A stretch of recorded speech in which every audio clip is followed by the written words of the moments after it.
Yeah, boy, it's June 23rd, and it's episode 111, and this is the Fantasy Football Auctioneer. I'm your host, Uncle Buckets. The Fantasy Football Auctioneer is the official podcast of thefantasyfootballauction.com, the internet's only website dedicated to fantasy football auctions. You can find us on Facebook at facebook.com/fantasyfootballauctioneer, or follow us on Twitter and Instagram. We are at Fantasy Auction. We've also started up a new Twitter handle, at FF Auction Advice. So why don't you follow that on Twitter, become a member of the only auction community on social media where you can get advice and give advice to and from, I don't even know what I'm saying anymore. I just ad-libbed that. I'm sorry. Social media where you can get advice from many experienced auction players and not just us three clowns. Well, yeah. But it's a good little place. Slim's trying to start something up there where guys can talk back and forth and create a good sense of community for all things auction on there. So that's at FF Auction. So we got a great show for you tonight. Tonight we're going to just continue responding to some of the topics our fans have sent to us. We sent out that survey like we talked about a couple weeks ago, and we've still got a few more topics that our avid listeners want some information on. So we're going to take a look at some more of those tonight. But of course, our experts, they're always here. He's polishing off his championship belt and our fantasy hockey trophy blister. Hell of a week for you last week. Yes, it was a nice couple victories for fantasy hockey. I wish the money was bigger because that didn't go too far, but I guess we have the pride. So, yeah, we'll have to get the hardware back whenever you can pick it up, Bucks, and we'll take up another photo shoot. Send her out. They said it was probably going to be done by the end of the week here, so it's good. I need a new Twitter picture, so that's good, Blister. We need to get a new one with us posing with that. Sounds like a plan. Yeah, that's good. Perfect. And Slim, I'm going to apologize for this up front, but and he's looking for love in all the wrong places. Well, at least on podcast night, he is. Slim, did you get any luck there when you snuck off? No. It was only gone for about 120 seconds. It's not enough time, unfortunately. It's almost, but... Well, I was going to say, 120. Married, so it doesn't take that long. 120, that's good timing. There's a lot of... I think we just got a lot of favorites and likes after that little post there. All right. Anyways, guys, let's get into it. We're going to talk about some news. We're going to answer some questions. We're going to... I guess we already officially on Twitter announced who got the fishbowl spot, but we'll do it officially on the air tonight. So if you guys are ready, then I'm ready. Let's cock the hammer. It's time for action. All right, so let's, I guess, first officially on the air. We didn't get on to things last week, but we're ready to roll this week. The fishbowl is starting off. The draft date is June 6th, eh, boys? July 6th, I apologize. That's right, July 6th. Yeah, July 6th. Drafting out of the one hole. Drafting out of the one. No pressure. Yeah. I got the 12. Oh, you got the 12. I've been mocking it. Turn there. And I'm halfway in between, right? The 6? The 5? I think you are 5 or 6. 5 or 6, yeah. So anyways, we had one entry. Sorry, we were allowed one fan entry into the Scott Fishbowl, which is a 360-team league with a ton of experts and a few of all the different sites of their fans get in there too. So we had one little contest. Last time we were on the air, the question was, in 2009, name 3 players that went for the highest dollar value in our local draft. We gave you the hint that one was a quarterback, and they came pretty fast and furious there. Even within hours of me getting this on iTunes. Yeah, no, it was a crazy about 4 hours in the morning. Tough to get work done at work. Ding, ding, ding, ding. Anyways, the answer was Matt Forte, Adrian Peterson, and Tom Brady. So I was actually pretty excited. Derek Myers was the winner at DA Myers. He posted the the correct answer. I'm excited to see him get it because he's been a fan. He's given us lots of questions and stuff like that. So it's always good to give it back to somebody reward somebody who supports us so well. So, Derek, congratulations. I think we've sent them out everything, have we, Slim? Yeah, he's signed up. I was looking on the Fishbowl website, and he's in. He's thrown his Twitter stuff on there. Looks like he's ready to rock. Awesome, and he is in my 12-man league. So fingers crossed here. Got to put up better showing than I did last year. That's for darn sure. Had a tough year all around last year. Anyways, so that was a little Scott Fish. It's gonna be my year. So there's the announcement there. Thanks for everyone who submitted answers. Everyone was really close, Slim. There was a lot there. I think Tom Brady was the wild card, wasn't it? Yeah, it was just tough to get the right combination for a lot of guys. It was a lot of really close answers. Yeah. All right, so we don't have listener questions for say here at the front end because we're going to do it based on the survey at the back end of the podcast here, but we are going to go through a little bit of fantasy news. So this segment here is called Fantasy Football News, Buy or Sell. So in Buy or Sell, we ask our experts if they're buying or selling the implications of different news topics in fantasy football. So the first one here is Tom Brady. This one's going to go to you, Slim. Tom Brady appeal hearing ends after nearly 11 hours. So Brady was in talking about the Deflategate suspension on Tuesday, which is today. So this just got released right away just before we got on the air. So he was in there for nearly 11 hours, but we, of course, have no ruling yet, and we're waiting on some sort of announcement on when that's going to happen. So the question is, buy or sell? If Tom Brady does miss those 4 games, he's only going to be worth about $1 in this year's auction. I'm going to buy that. I've got him right now as my QB 14 until we know about the suspension. Even if he misses, say, 2 games, I still think he's falls into maybe the QB 9 range, which is still you're getting close to $1. So I think right now, until we know more, yeah, he's $1, and can go up to maybe $4 or $5 at the most. Right. In leagues that are devaluing the quarterback, which a lot tend to be now. So, yeah, I don't think you got to spend a lot of money to get him this year. Boy, that'd be pretty nice mid-season. You have Tom Brady rolling in off your bench for $1. Yeah, it could be. I mean, he's a guy that I would look for definitely. I know I'd want him over Matt Stafford this year, who I currently have ahead of him. I mean, after that, it's kind of anybody's guess, but I think if Brady misses games, I'm a firm believer. He's quite the competitor. I think he'll come back with a big chip in his shoulder and really look to do a lot of damage.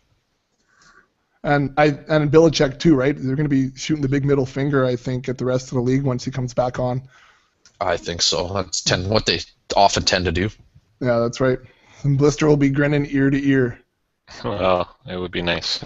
If you look back at Tom Brady last year too, in 2014 he didn't have a great start, and we talked about this, I know, in our pods, but he started off fairly slow, and he had the only guy he had there last year that caught a pass from before, I think, was Julian Edelman.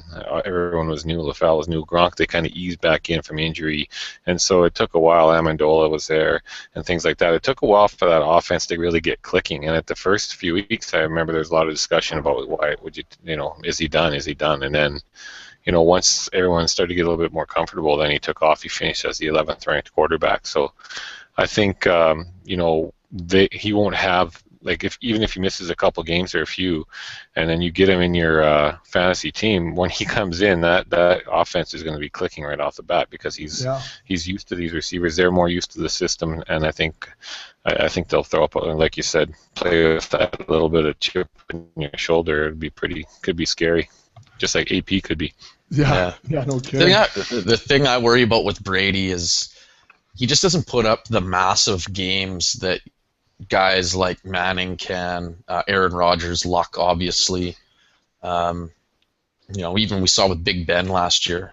He puts up some of those humongous games every now and then. And Brady, he'll get you 20 points, 21, 19, but he's not dropping, 35-point games as regularly as, some of those other guys. And I think, to me, that's what separates him from those, top couple tiers still.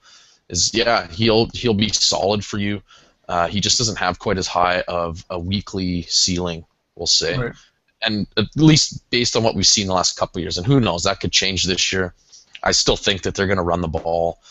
They don't have really any elite receiving weapons other than Gronk, and we could say Edelman, but he's more of just a volume type receiver. He's not going to win tons of games for you, kind of like Julio Jones or anything would. So, that's why I think you look to get him cheap, especially if you're streaming. He's a great option, but that's what'll keep him from being as priced as high as the big guns this year.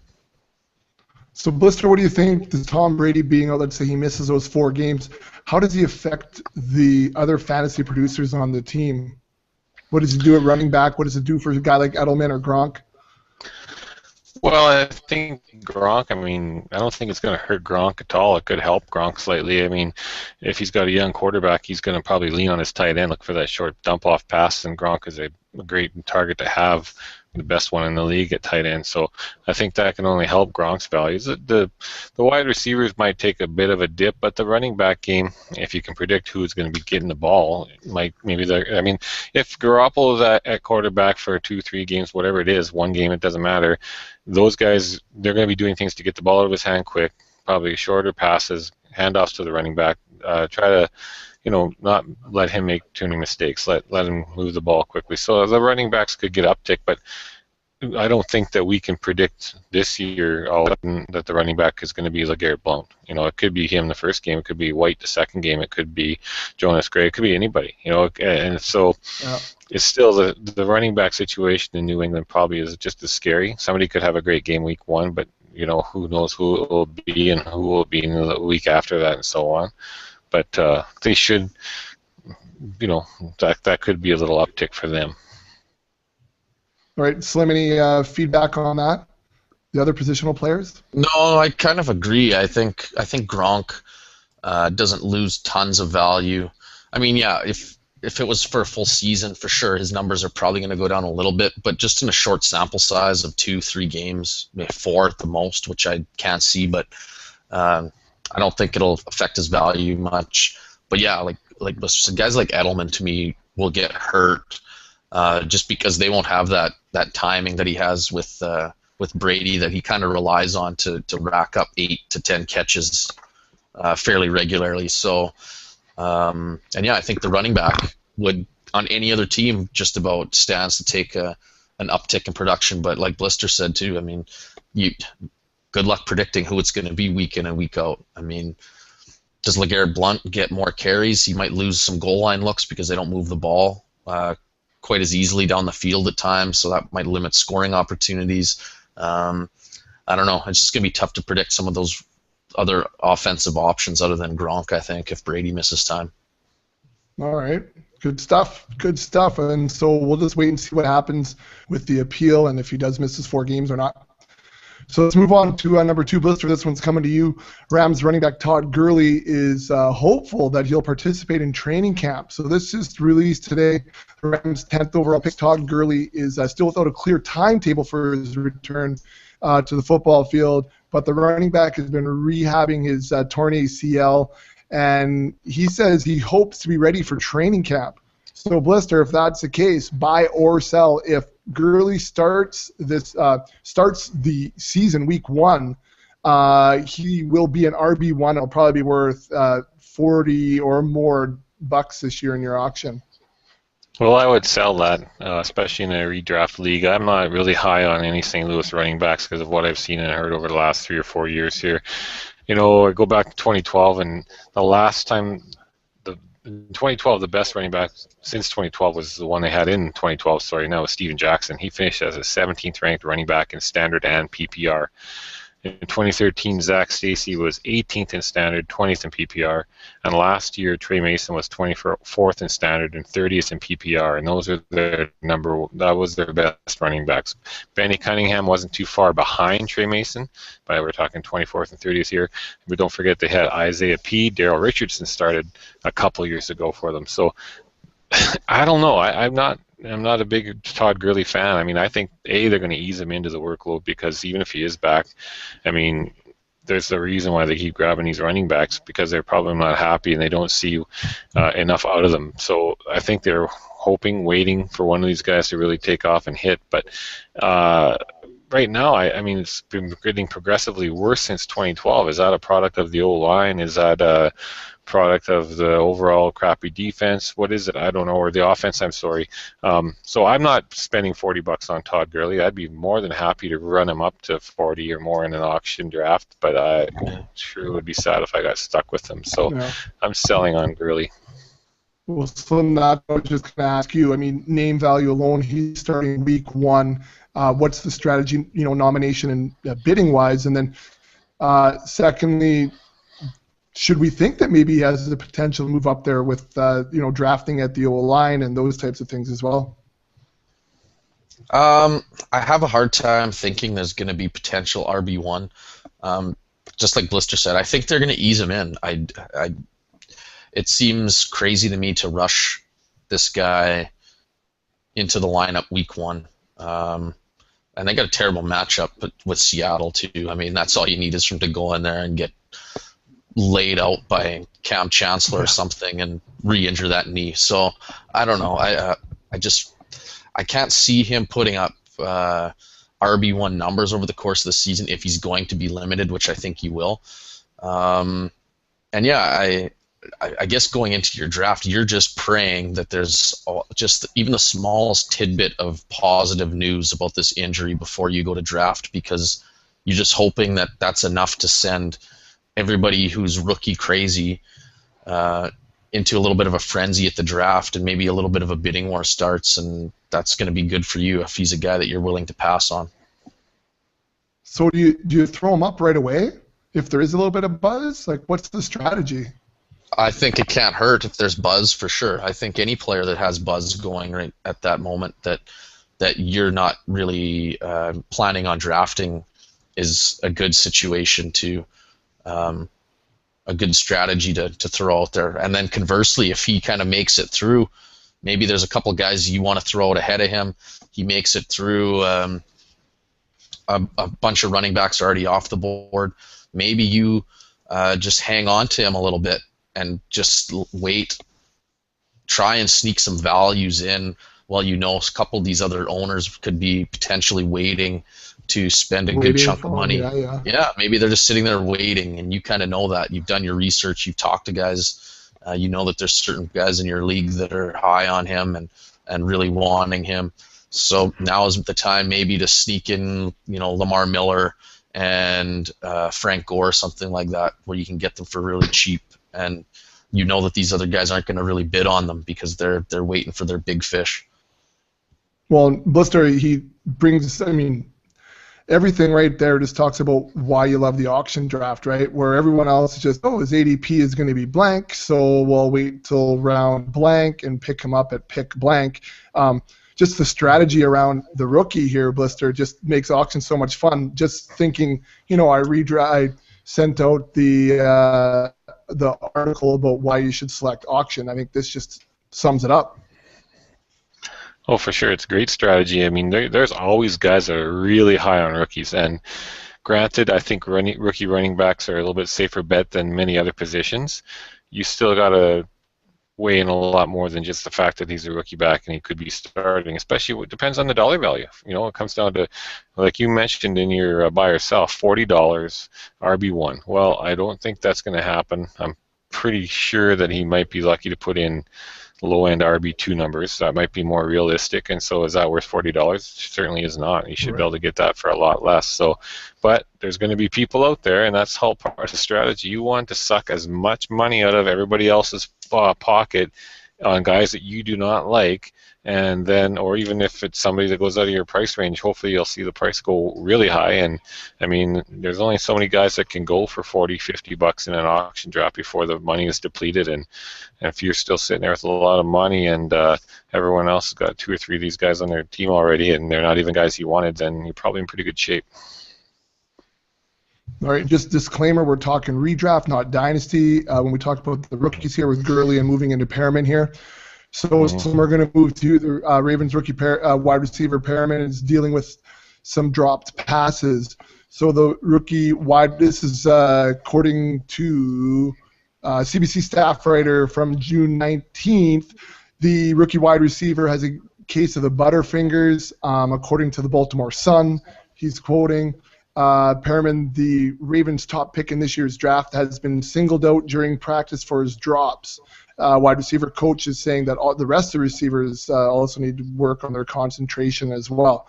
So, Slim, still talking about rookies here, buy or sell. Are you worried about his drops, and will that then allow you to just let Perriman slide to someone else this year?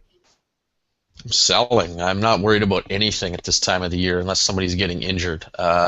Doesn't mean I'm going to actively pursue someone like Perriman in a redraft. I typically don't really want any rookie receivers if I can help it. You know, we've talked about another.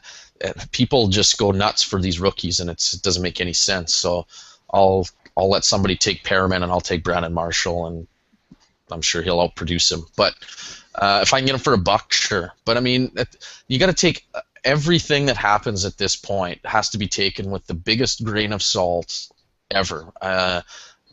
People are starving for football news. Beat writers are reporting anything that they can get. We even see in Bobby Ingram, the receivers coach, said the rest of the receivers need to work on their concentration as well. So, I mean, are they singling him out? Sure. They mention his name. Sure, it's maybe a little thing to, maybe light a fire under his ass a little bit. Sure. He's a rookie. He's coming in there. He's nervous. He's gonna drop some passes. We know he didn't have the best hands ever to begin with, but who cares? They're running around in shells right now. They're not even. Let's talk when he gets in preseason games and they've got equipment on and things like that. This is to me nothing. Too many times I think you see guys get worried about bad news and good news and it goes both ways. If somebody says something positive, we can't just go flying off the handle and bump a guy up $10 and 3 tiers in our rankings. Because I look at it, if your name's not being brought up, and if you're a rookie especially in OTAs, you're doing something wrong. This is when coaches are trying to pump the tires of guys. Any team is throwing out, talking up every player that they own, making them sound like they're the best ever. So this doesn't mean anything. Blister, we have Perriman in our consensus rankings at 37 right now. You have him at 39 overall. Is he someone you're looking at maybe at a flex position heading into this year? I just know listeners love to hear about rookies this time of year. Yeah. Well, I mean, if the price is right, I think you're going to get him fairly cheap in an auction. I've been in a few mocks already, and I don't think I ended up with him anywhere. I'm just thinking he's going to take the top off defenses. At least that's why they brought him in, right? Well, I mean, Steve Smith is getting old, and the next guy up is Marvin Jones, and he had a pretty decent rookie year, and it was disappointing. Sorry, not Marvin Jones. Marlon Brown, sorry. Right. And Marlon had a great rookie year. You got him out of your brain, though, Marvin Jones. Yeah, well, actually the two of them were similar, but Marlon Brown didn't break his leg, but they had good first years, and then the second years, Jones was broken leg, hurt, missed the whole year, and Brown took a back seat to the two Smith brothers. So I think Perriman's got a good opportunity if he continues to develop, and he's going to hold on to the ball for sure. And if you take a stab at him late, I mean, he could be thrust into he could start the year as a wide receiver 2 for that team. Flacco's got a big arm. He's not worth he's a gamble. I mean, you might be able to play him as a flex or a wide receiver 3 here and there. All right. So there's a little bit about a couple of rookies. Let's move on to a non-rookie wide receiver. Blister, this one's, I guess, coming back to you. Cowboys' Dez Bryant was at Thursday's minicamp. This is of last week, but he's not practicing. So the Cowboys wide receiver is attending the team's minicamp, but he's not practicing. This is according to the NFL Network. Jason Garrett says, it's great to have him here, but we know he's on a bit of a holdout right now. So, Blister, buy or sell? You should be worried about the holdout and drop Dez out of your top 5 for now. I think I'll buy that. I mean, what worries me with the holdout is there's a lot of good receivers out there, and we got top 5. I think you could easily have 5 guys that might be in a better spot than him if he's going to hold. Well, it's a whole tend to come back, and else I know they got a hamstring injury. They got a groin injury. But Antonio Brown, Jordy Nelson, Demaryius, Odell, Julio, even AJ Green to an extent. If they're in camp, these are all guys that have the ability to produce as well, or as more than Dez. So the holdout does worry me a bit. I was listening on the Fantasy Sports channel tonight when I was going doing some of my business around town, and it was a 14-round draft, and he wasn't drafted yet in the first round, and I got into the second, and I got 14 in the 14th round. I said, pardon me. 14 team, sorry, 14 team. He wasn't picked in the first round, which probably wouldn't have happened had he not have been holding out. I think he's pretty studly player, but it does concern me, especially the fact that then they come back and they take a little bit of time, maybe a couple games. I mean, he's very good. I just worry about the potential for injury more so after that, if you're not being as active as you could be right now. But I don't think the timing and all that stuff is going to be a big deal with him and Tony. Slim, what do you think, though? Is this going to be a situation, an Emmitt Smith type situation? And if he does miss any time come regular season, how much does Tony Romo get hurt? Well, I think it hurts Romo's value immensely if he doesn't play. But to me, this is another one of those things where I'm not moving anybody yet until let's let him start missing some of the padded legitimate practices, we'll say. This is the kind of stuff where guys stay out of this all the time and decide to skip this and that. To me, this isn't a big deal yet. Apparently he's still training and everything, which he should be. That's not to be expected. So, yeah, I'm not going to worry about it yet. It sounds like everything I've kind of read, most people are kind of calling BS on all this anyway, that this is just something he's saying and he'll never follow through on it. And especially when you got guys like Julio that have come out and said, it's stupid to hold out. It doesn't make any sense. I'm coming out there. I'm only hurting my team doing that. They're going out of their way to make sure that they come to all these things. So if guys that are fighting for that same contract are doing the exact opposite, I can't see it working out in Dez's favor to continue to hold out in this fashion. So, yeah, I'm not going to worry about it yet. All right. And finally, Slim, we're just going to stay with you. We'll stay with the Cowboys. According to Cowboys beat writer Todd Archer, Ryan Williams won't make the 53-man roster. Now, I only say this is news because everyone's so in turmoil over the Dallas backfield that I just thought that any news about the Dallas backfield is newsworthy. So, I mean, he's been nursing this knee during OTAs right now. They're running 4 tailbacks as it is, so are they going to hold all 4? Word on the street is they won't. So maybe Ryan Williams, who maybe earlier in the spring was a sneaky buy low guy, maybe doesn't even make the roster. So, Slim, buy or sell? Does this just solidify Joseph Randle for you as the number 1 in Dallas? I'm buying it. It's definitely starting to. I mean, the concrete setting here. I mean, I never liked McFadden to begin with. I wasn't super high on Ryan Williams either, but I figured the more bodies they have there, the less chance that Randle can take that job. By all reports, Randle's looking good. So, yeah, I mean, if they start dropping here, then it only means that Randle can have the job as long as he doesn't do anything stupid. So, yeah, I think it's hard not to start liking Joseph Randle at this point. And you're going to see his price probably begin to skyrocket, I would think. Start to jump, eh?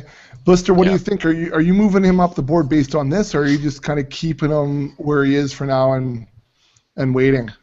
Oh, well, I'm Joseph going to keep an Randle. eye on that, and I think he is a guy that will move up my board more so. I've been picking him up in some mock auctions for dirt so far. Where do I have it on here? Joseph Randle. That's how I saw it on here. Well, maybe I haven't been. Well, he's a guy that has been going cheap till like later in the auctions, and I have noticed his price come up even in the last month. But I think it should go up. I mean, what I don't understand is that like Tony finished as a 13th ranked quarterback last year, and he had 22 quarterbacks in the league that had more pass attempts, and they think this year he's going to throw the ball a lot more. And I know he's got Dez, but after that it kind of drops off. He had Dez last year. Cole Beasley, he's the new stud this year. They have that good old line. Randle was averaging like 6.1 yards per carry or something last year. Why would you change the game plan? Like, you have an awesome old line that you can run behind. Why would you all of a sudden change it up altogether? I mean, I know he's not DeMarco Murray, but between what they have there and a great old line and what he did in his limited time last year, it just doesn't make sense. So I was listening on some of the different podcasts or different things, and Tony Romo. I don't know. I think he's going to regress in touchdowns. I think there's only 3 quarterbacks who threw more touchdowns than him last year. I see that number maybe coming down a bit. It's hard to keep doing that with so few attempts, I think. So I don't know. I think Randle definitely is going to be the guy, no doubt about it. And I do think, like Slim said, his price is going to go up. I don't think it's going to get too crazy, though. 25, 30 at the top end. I just don't think. I think there's a lot of guys that could potentially garner a lot more money, and so when it's time for him to go, maybe at this point right now, there's still some question marks. That's going to keep the price down a bit. But come late August 29th, and he's now the new number one. Announced, and you're sitting in a room with 2 Cowboy fans, and everybody else could get expensive. Draft with your head, not your heart. We've talked about that. Just because he's a Cowboy. Make sure you get a 6-pack in you before the starts. Well, then I'll probably draft Ryan Williams and run DMC at that rate. You'll get Green, Jennings, Andre Williams. Yeah. It'll be good. So you think he could jump up into that $30 range, like Blister up there? Yes, some people are gonna do that for sure. They are. So if Justin Forsett, Arian Foster, those guys go as RB1s right now, then there's no reason why Joseph Randle can't bump one of those guys out. He's gonna go. Will he go over Mark Ingram? Yeah, probably. Somebody will in lots of leagues. Will he go over Lamar Miller? Yeah, probably in lots of leagues. Yeah. People are gonna get obsessed with this, with what this offensive line can do. And you talk it up walking in, hey? He might not even have to with this. Might do it all on its own. It's the Cowboys too. It's going to be on TV, on the NFL Network, on ESPN, as much as Johnny Manziel and the New York Jets. I mean, the fan base is so big they're out there all the time. That's all they talk about. So, oh God, it's going to be sickening or awesome, depending on what you're trying to get out of it. So. All right. Well, let's move out of the news, guys, and let's move into questions. So a few weeks ago, I sent out to a bunch of our fans a survey just asking them what are some things they want to know about auctions so that we can help to satisfy the needs of our listener base and our reader base. So we went through some of these in the last podcast. You can head on over to the website, thefantasyfootballauction.com. Click on the podcast link, and you can listen back to the previous episode where we went through a bunch of these. But we still got a few here, some that stood out and some that kind of blend together, so we'll answer them as a whole here.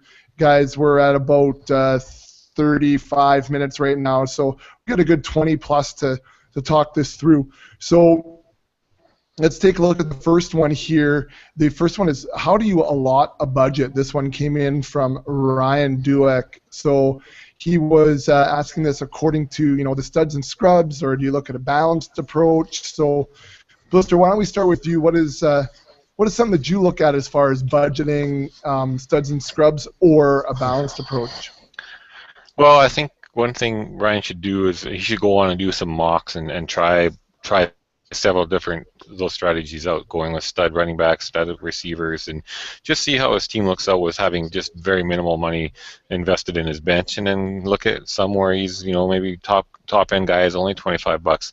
I know we've done articles on this in the past. We haven't done one with this year's numbers and this year's studs, but if we re-release some, Ryan, you'll be able to see what looks better to you, and at the end of the day, what are you going to be happy with? Now, if I think every year is probably different, but when I won the auction last year, the team I had, I basically had a studs and scrubs type of team I had, but I didn't necessarily go out and pay top dollar for them. Like, I had Le'Veon Bell, but he wasn't the most expensive running back at the time, but he was the number one running back. I had Gronk, even receivers, Antonio Brown. So again, at last year's auction, he wasn't the most expensive.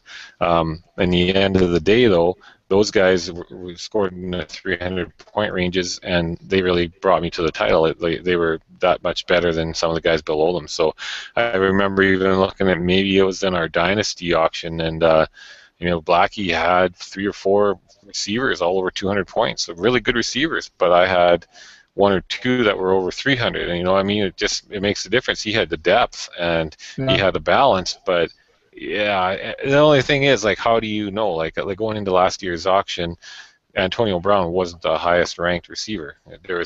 Everyone knew there was potential for him to have a decent year. Jordy Nelson goes up and down like a yo-yo. He'll be at number 1 and he'll fall off, and he'll come back, be a top 5, and he seems to go up back and forth each year, kind of. So, it's the best way to know for sure is we'll put out our article again for those teams and how they look. So really the best way, though, then is to go and mock as much as you possibly can, and just look at what your team could look like. And that'll give you a good idea, because like we said many times, you go into your auction, you need to be flexible. You might be all gung-ho, I'm going studs, I'm getting Antonio Brown this year, I'm getting Odell Beckham, and I'm getting Julio Jones. I'm going with those 3 receivers. And all of a sudden, boom, they all go for way more than they have been going in your mocks and stuff like that. So you have to be ready to revert back and go to a different strategy. So go in flexible, but mock in preparation, and you'll know what looks good to you, and kind of you'll have a better idea going in. Blister, just a quick thing on mocks here. So you go on Yahoo or ESPN and do your mocks right now?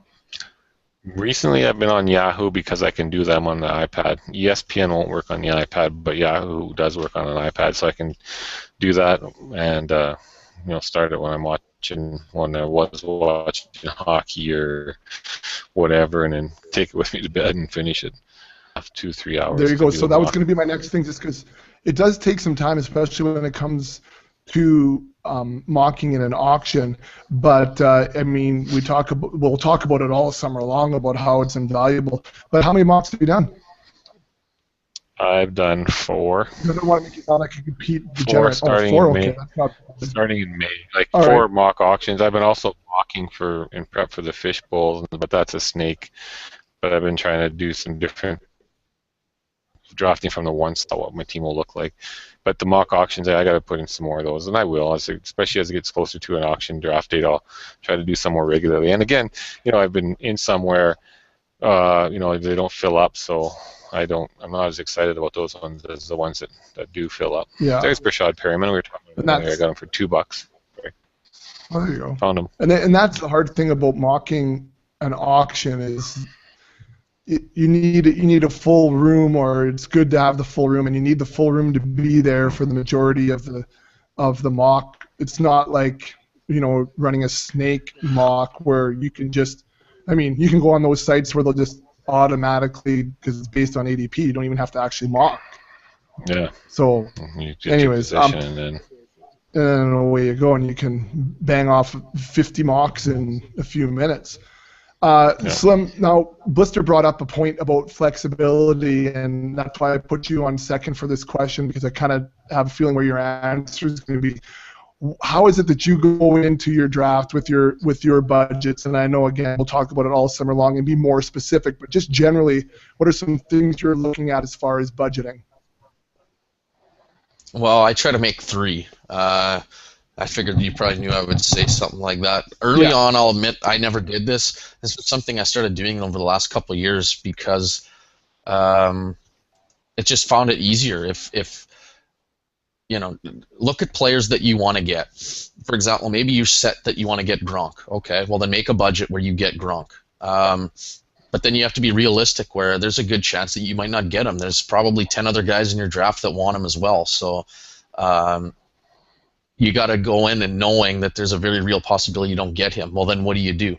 And instead of kind of making that all up on the fly, you just flip the page and go to plan B. All right, didn't get Gronk. Where's my money going right now? It saves you from recalculating, especially early on in drafts wherein lots of studs can be flying around, and even later on in drafts too when there's lots of cheap guys left. I mean, it's easier to calculate a few bucks than it is your entire budget, but it just saves you some time, and the more time you can devote to paying attention to who's on the board, who's nominating, who's being nominated, all that kind of stuff, then the more bigger of an advantage you'll have against everybody else. And I also like to, with every mock or every budget I set up, I'd like to try and pick 2 guys at each position that I would be happy that kind of fit in that same price range. So whether that's with your tiers or whether you're looking at your auction values, whatever it might be, try and find at least 2 guys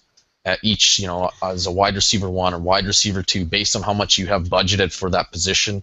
Because if you lose out on one of those guys, okay, all right, I still know a target here, and it kind of keeps you on track a little bit. The last thing that I think people should do is budget a little more than you actually expect for your bench.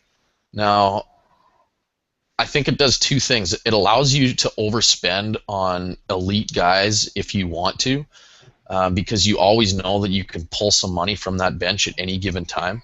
So, maybe you get to the end of a tier and there's somebody there that you really feel like you got to have, and you get in a bidding war and you spend an extra $5 than you wanted to. It doesn't cripple your budget. You just know that I can take $5 out of my bench, and it's going to make my bench a little bit thinner, but that's okay. You're still in the game, and you can figure that out a little bit later.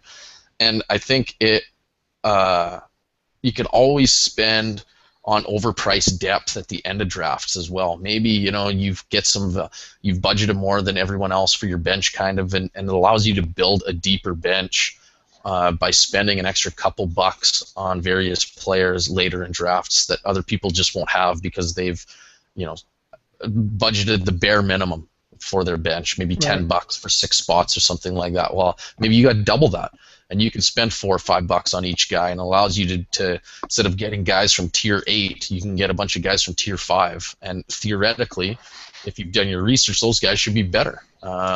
So it can maybe give you a better bench in the long run.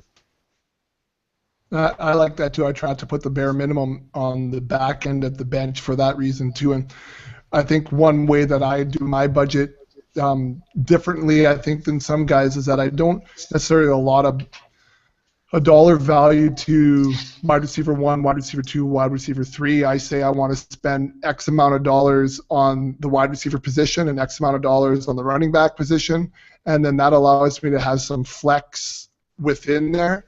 And I really like to just sit down and run through scenarios on what that team would look like if I spent $45 on a receiver here, then that leaves me X amount of dollars for my next 2, and what could that team possibly look like that way? So for me, budgeting by position rather than by roster spot allows me to have built-in flexibility to be able to kind of bob and weave as the auction goes on. So, yeah. And you brought up a good point where you said make sure you like what you're doing. I mean, if you are mocking and you're making your budgets and you say, wow, I'm going to end up with so-and-so as a wide receiver 3 if I keep going like this, and you don't like that guy, then change something. Don't draft guys that you don't like just because they're cheap or they're there. Like, don't do that.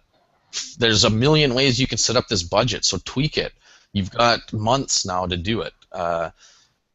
find that combination that looks good on paper based on the research you've done. If you don't like Julio Jones, then don't put him in there. Know that you're not going to take him as a wide receiver one. Just get him right out of that equation. But if you do like him, then say, okay, I know that's what it's roughly going to cost. How does that affect other things? Who am I going to end up with then as the dominoes start to fall? So that's a good point. Well, and I actually do that before I go in with my cheat sheet. I just take guys, I just scratch them right off my sheet. I put them on there so that I can mark that they're gone, or if I can nominate them. But if I don't like Julio Jones, I know he's in tier 1, and I mean, I keep him there. If he goes for $10, yeah, sure. But I mean, if he goes anywhere within that tier value, I just I eliminate that right away and don't even worry about it. Move on to the next. So I don't know. There's a lot of things. We'll talk about draft strategy. I mean, for the next 14 weeks here as we go through the podcast. But we're going to preach flexibility, and we're going to preach mocking and getting used to what your different teams are going to look like. And like Blister said, like, you got to mock. Yeah, he's totally right. I mean, there's no – how do you get better at anything if you don't practice it? I mean, that's just it's common sense. You'll never be a good golfer if you don't actually, practice playing golf. So, actually, I banged the ball pretty good on Friday. You guys didn't get to see it, but we played 18 holes, and I bet you we used my drive 14 times. Played 18. That's pretty good. Well, no, sorry. I guess we didn't. Did we play 18? No, we came around on 9. I apologize. But we used about 70% of my drives.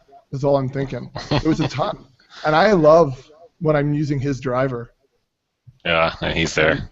And I'm looking over. It's awesome. I know, hitting past him. Get more club speed, Grandpa. He'll be getting the... He just tripped over a curb right now. When he what the hell? I'll tell you, there's a little bit of a sidetrack there. Where you're golfing. I was saying, I don't know if I said it to you, but golfed Saturday in a tournament. I heard it was hitting the ball well. Yeah, it was good. And then Sunday, went out with father-in-law on Father's Day, and it was like I've never picked up a golf club in my life. It was so friggin' embarrassing and awful. So tonight, that's what we went across. Him for the golf trip. Well, I'm in a tournament with him on this weekend, a 27-hole tournament, and he's probably regretting that he signed me up right now. So I went across today to try to figure a couple things out at the driving range, and that didn't help. So I don't know what will happen to my game. Okay, so for fantasy football, mock, and practice. For golf, just swing. Just don't think. I think that's the key. Jesus. All right. Well, we'll keep you guys thinking. Let's move on to question number 2 here. This one comes from Jefe de la Jefe. Love the email handle there. So his question is more based on keepers, but he takes a look at keepers and which keepers provide more bang for the buck. Now, he even gave us an example, which we debated already off the air before we got on. He looked at Ellington for $2 or Matt Forte for $40. So, Blister, let's go with you first. What are some things that you'd be looking at there as far as keepers and bang for the buck? Well, I think it all depends. There's a lot of stuff that this depends on. Like how many keepers are you allowed? What kind of restrictions do you have? Like, are they in lieu of a certain position, or do you how much money do you have in your budget and things like that? And I think that it's hard to answer that question without having more of the information that we need. And of course, I can't get back to it because my computer's screwed up. Anyway, what are you looking for? I'll call it up. I think that you need to, like Forte, for example, Forte at 2. I mean, some will probably touch on this more, but I agreed with what we were saying. I want the best player available. Now, am I keeping 2? Am I keeping 1? Am I keeping 6? Do I already have a pile of wide receivers? What do I have? What else do I have at running back? Like, I think personally between the two of them, Forte's numbers can't be as wonderful as they were last year. He's not going to get as many catches, but I still think he's going to have a bigger part of the offense than Ellington, because I don't think Ellington can stay healthy for a full 16. So at $40, I still think for Forte that's a pretty good value. If you were doing some mocks, you won't find him for $40. He's going to be going closer to 50 or plus. So I think you're still getting value out of him, although you're paying a lot more money. It's good value for Ellington at 2 as well, but I guess at 2 you could probably take him, and you could also draft Justin still- Forsett or You can still Latavius draft Matt Murray. Forte when you drop something them. like that. Drop them. That's my idea. Like you Well, get them You both. probably could. Anyways, sorry, didn't mean to You could interrupt. probably for $2. Yeah, good. But yeah, I think when you're determining value of what's the best thing, you have to really we need a little bit more information. But someone will touch on it more. But I think you always want to get the best player possible. So go ahead, Slim. Okay. So somebody, what are you thinking? Like, I mean, and that's my argument at keeping Ellington at $2 is that you're going to save a pot load of money there, and then you can maybe you upgrade Forte to AP with that to save money. And if it's going to be a keeper league, then keeping Ellington over the 29-year-old Matt Forte helps me out too. But I mean, that's just what I'm thinking on this. What are you thinking? Well, a lot depends on how many keepers are there. Is it a contract league? What happens? How many more years do you keep this guy? Are you penalized for keeping this guy? Do you have to give up draft picks in certain rounds because you took Forte in a certain round? What is your other core send us like? more information. So, I mean, I'm going to approach it kind of like a dynasty. I'm going to look at it. What's my other core players like of my keepers? If they're not real strong, then I'm going to probably look to move Forte. Let's trade him to somebody who's contending or thinks they got a real good shot to win. Let me get somebody. Maybe I grab DeAndre Hopkins, who's hopefully cheaper, and then I can keep for a few years, fairly cheap. And they might not need Hopkins as much to win this year. Things like that. I mean, if I feel like, hey, I got a legit shot, I want the studs. I want the guys then that are going to, like Blister said, that are going to give me a chance to win, because that's what I play it for. I want the hardware at the end of the day. I want the bragging rights. I want the championships, and usually the studs are gonna do the heavy lifting to get me there. So not to say Ellington isn't a value. Sure, in a vacuum, he's probably a better value, but we're not playing in a vacuum. We're playing year to year, and every team has different dynamics based on the settings and based on what they're trying to accomplish that given year, and based on the talent that's around them. So you have to assess everything, and you kind of got to be realistic and say, can I actually win this year with the core that you have as far as the other keepers, and looking at where your draft position might be and knowing your owners. Who do you think they're going to drop? Things like that. Can you build a draft board based on who you think is going to be out there? So there's lots of factors and things like that, and that's why these kind of leagues are gaining popularity, because they really make you think. Yeah, and when you combine them with an auction, it's just that is the bang for your buck, right? You got to put in a lot of off-season work.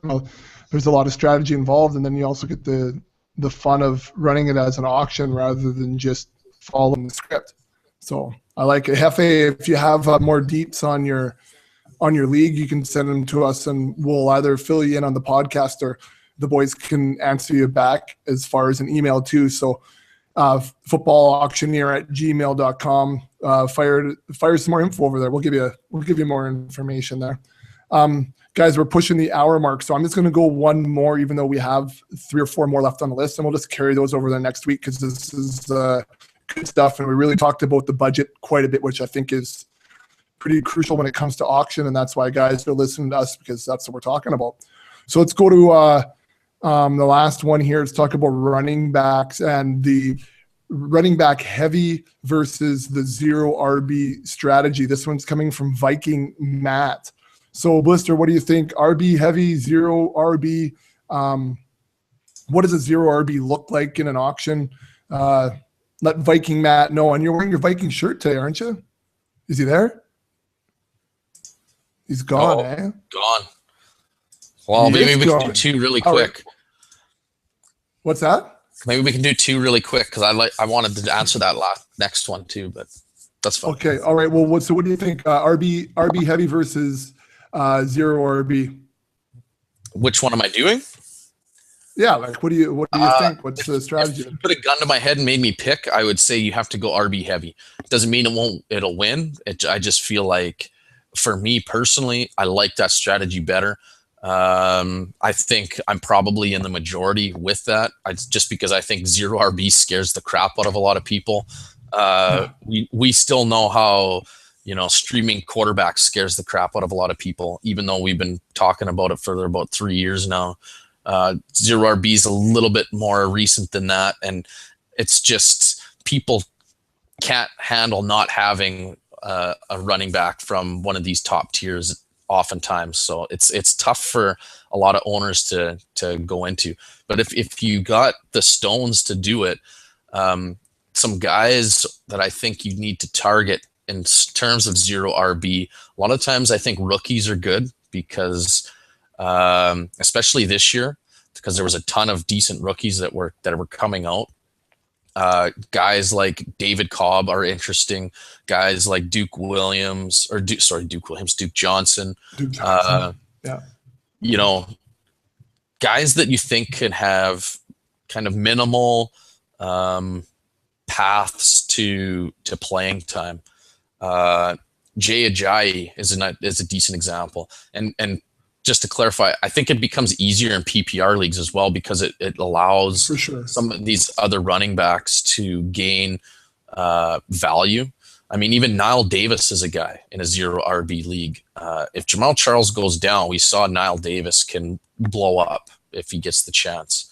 Trying to think of Roy Hallou's a guy that maybe, you go zero RB. Kind of a messy situation, but he could be as talented as anybody there and earn a decent shot. Chris Ivory is a guy that jumps out to me. Not flashy, but you don't need flash if you're going zero RB. You want cheap. So there's a lot of guys you can target, and I think you'll see it this year because people are going to spend money on wideouts. I think you're going to see a lot of guys spend money on some of these big name running backs.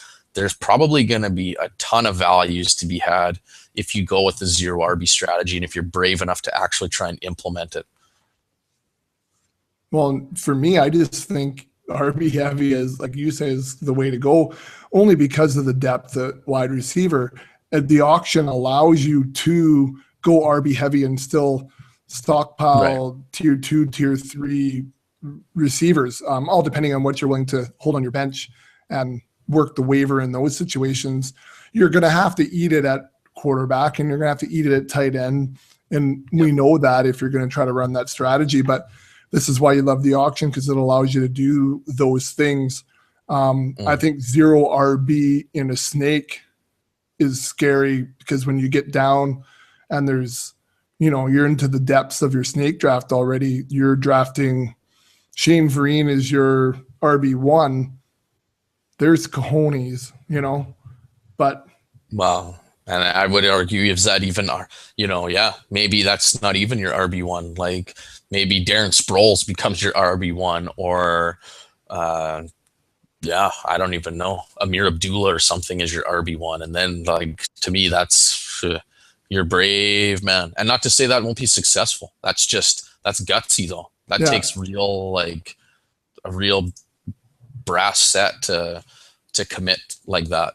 And watch all these big names go. If those wide receivers go off, then you're laughing, right? And if that's a Gronk and those things. Yeah, and if that's a strategy you want to implement, I think a good strategy is to start tossing, make a list of 10 of these cheap running backs that you want to own and start throwing them out really early in your draft. Maybe you grab a couple really quick and you think, all right, I'm in the driver's seat now. And yeah, you've played your hand a little bit.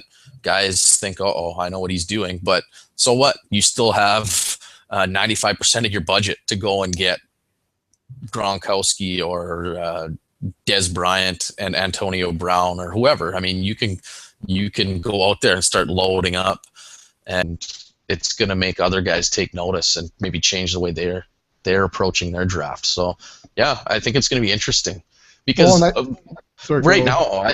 just think right now everybody, it kind of seems like, or the vast majority of people have the same strategy on paper. Yeah. We're going to spend on a big running back, and we're going to wait and take a bunch of kind of tier 3, tier 4 wide receivers, load up there, and we'll stream a couple tight end. Well, it doesn't work if everyone does the same thing. If everyone thinks a guy's a value, he's not a value, and it's the same with the strategy. If everyone goes with that strategy, it can't work for everybody. So who's going to be the odd man out? And If, like you, to steal your saying, if you're zagging when everyone else is zigging, you're beating them to the punch. I mean, Yeah. some guys are going to be forced to do what you're doing and not have planned for it. So if you're planned for it and you've beat them to that already, then you're pretty much sealing a couple guys' fate in your draft right there, because they're going to have a shitty team. For me, it goes back to the ability to be flexible in the draft, and I think if I can get, a deal on one of those big name wide receivers, then maybe I sit back on the, I buy a second top tier wide receiver because I got a deal on one of them, and now I readjust my running back budget to a lot for those differences, and that's where that flexibility, like you were saying at the front end of your draft in particular, being able to kind of go with the flow and see what happens there, especially with the price setting and those types of things. Blister, you're back. We're talking about RB heavy versus zero RB. What kind of input do you have here? I hope I'm not going to repeat anything, but you probably will. That's okay. Probably. It just reaffirms what we said. Yeah, well, I think there's probably two things that are going to happen, right? You probably said this, that people are going to think, well, there's so much depth at wide receiver that I'm going to make sure I get the best running back out there. Okay. So they're going to spend heavy on the running back, right? You're cutting in and out there, Blister. Well, you know what? My stupid computer is... I don't know what's wrong with this thing. Yep. Can you hear me? Yeah? Yep. Can't hear me though, you bucks? Keep rolling. Yeah. Anyways, so we have the people who are going to spend lots on the big name running backs. Maybe it's people that are going to hold up. I don't know. People that are going to hold off and try to spend on get the top receivers they want and gamble a bit on running back. You know what? I'm probably less on the running back. Sorry, Bex. Can you hear me? Okay. I guess you're coming in and out here. Okay. I think we lost maybe too. Oh yeah. I got no feedback on them. Nothing. Anyways, I think it's easier to find running backs on the waiver wire than it is wide receiver ones, because a running back there's going to be guys out there that get thrust into a spot that are going to get guaranteed touches in a game, and have that opportunity to produce. And receivers, they don't just go from wide receiver 4 to wide receiver 1. So running backs have that ability. If I was leaning one way or the other, that's probably how I would look at it. Probably going light on running back as far as dollar-wise goes. But again, you go into every draft, you're flexible. You have to be ready to pounce on a good deal, and that's going to change your whole outlook of your team. And you got to know what you like in players, and that you're going to be able to live with it. So, without saying too much, it's probably too repetitive because I missed half your conversation. Sorry about that. No. I think bringing up the waiver wire idea though is something that we didn't touch on. And you see a C.J. Anderson all of a sudden jump in and become that guy, and there's not a lot of wide receivers that fit into that. So it's something we didn't bring up. Forced last year. There's always guys like that more so than wide receiver. I find that the good thing about it, when you're starting at RB, you're going to get however many touches, and potentially if you're a pass catcher, then your value even is better. So versus if you're a wide receiver and AJ Green goes down. Marvin Jones had a decent year before, and AJ was there. Mohamed Sanu had a good year, but they're still not putting up Dez Bryant numbers or AJ Green numbers, even for that matter. They're okay, but Monty Ball goes down the piece of crap last year, and C.J. Anderson eventually puts up impressive numbers. Justin Forsett steps in, puts up real impressive numbers. Even Lamar Miller, who didn't go to number. He's been a top 12 back the last couple of years, and he still doesn't get any respect in auction drafts. He still goes really cheap. So compared to some other guys, Frank Gore, even though people think he's going to have a big year, he's still not garnering more than $25, often for low 20s and high teens in a draft right now in the auction. So those are guys that have that ability to still put up RB1 numbers, and for a half to a third the price of AP or Forte or Jamal Charles and guys like that. All right, good stuff. Slim, any rebuttal there? No, like I said, we talked about that. I agree. I think it's easier to find serviceable running backs on waivers than it is receivers. And I don't think you can dispute that. So that's a good point. And I think that's what a lot of people are starting to take notice, even if they're not using the zero RB strategy. They're taking notice of it at least. Like we said, it's a big commitment if you actually go to do it, but I definitely think it's something that can pay off for you, more so than what I think a lot of the average players believe that it'll actually do, because it's scary to look at. I get it. It's scary looking at your roster when they start putting players up there and thinking, oh my God, what's happening? But when the dust settles in week 12, and you can look at, say, oh, how many weekly top 24 running backs do I have? Oh, I'm still doing okay. I'll look at that. So yeah. All right. Well, you know what, and Slim, I know you were chomping at the bit to go to the next one, but I'm pushing it to next week, just because I don't like to go too far over the hour mark. But this is all good stuff. Again, thanks to the listeners and the people who took the time to fill out the short survey, because this is good content for us to provide to you guys because you're asking for it as well. If you have questions, you can tweet us at Fantasy Auction. If you want to start a discussion with the greater auction community, hit up the new Twitter handle at FF Auction Advice. You can also email us if 140 characters isn't going to be enough. That's footballauctioneer@gmail.com. You can leave a comment on the website. You can even, some guys are either DMing me on Facebook or putting some stuff on our Facebook page as well. So you can do that as well. Lots of different ways to get a hold of us.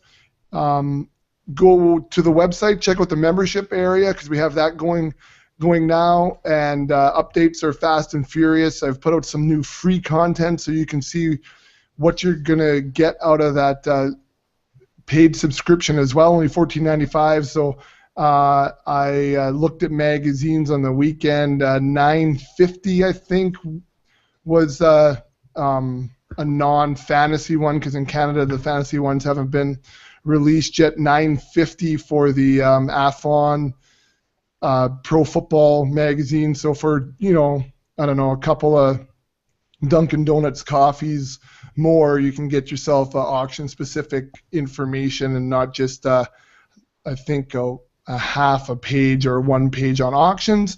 So you can look at that at thefantasyfootballauction.com. And, yeah, I don't know. That's about it, guys.